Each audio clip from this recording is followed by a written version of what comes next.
بسم اللہ الرحمن الرحیم۔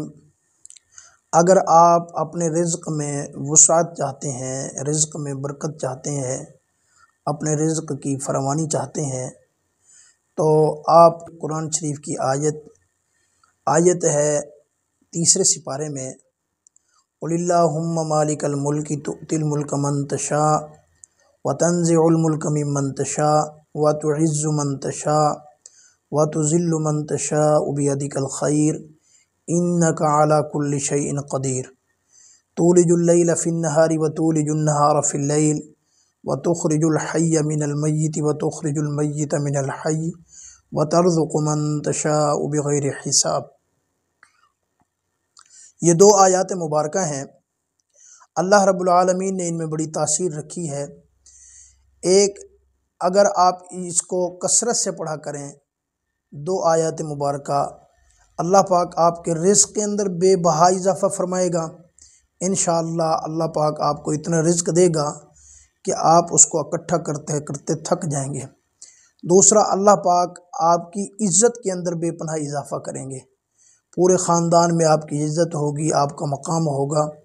تو اس کے پڑھنے کا طریقہ یہ ہے کہ ہر فرض نماز کے بعد کم سے کم 11 مرتبہ، اور رات کو سوتے وقت بھی 11 مرتبہ، یعنی کم سے کم روزانہ اس کی تعداد 70 مرتبہ ہونی چاہیے۔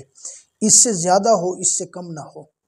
یعنی یہ 2 آیت مبارکہ آپ ہر فرض نماز کے بعد 11 مرتبہ پڑھیں، رات کو سوتے ہوئے 11 مرتبہ پڑھیں، اور جو باقی اگر تعداد رہ گئی، اگر آپ پڑھ لیں گے ہر نماز کے بعد 11 مرتبہ اور سوتے ہوئے 11 مرتبہ، یہ کم سے کم 66 مرتبہ ہو جائے گا، اور آپ نے روزانہ کم سے کم 70 بار پڑھنا ہے۔ اور اس سے جتنا زیادہ آپ پڑھیں گے، جتنی کثرت سے آپ پڑھیں گے، اس کا اتنا زیادہ فائدہ ہوگا۔ تو انشاءاللہ اس کو زندگی کا معمول بنا لیں، تو اللہ کے حکم سے اللہ پاک آپ کو اپنے حلقہ احباب میں، اپنے خاندان میں، اپنے عزیز و اقارب میں، اپنے رشتہ داروں میں، اللہ پاک آپ کے عزت کے اندر، آپ کے مقام اور مرتبے کے اندر بھی اضافہ فرمائیں گے، اور اللہ رب العالمین آپ کو رزق بھی بے انتہا عطا فرمائیں گے۔ یہ 2 آیتیں، قل اللہم مالک الملک تؤتی الملک من تشاء وتنزع الملک ممن تشاء وتعز من تشاء وتذل من تشاء۔ دیکھیں یہاں عزت کے الفاظ ہیں، تو جو اس کو کثرت سے پڑھے گا اللہ اسے عزتوں سے نوازے گا۔ اسی طرح اور وتعز من تشاء وتذل من تشاء بیدک الخیر انک علی کل شیء قدیر تولج اللیل فی النہار وتولج النہار فی اللیل وتخرج الحی من المیت وتخرج المیت من الحی وترزق من تشاء بغیر حساب۔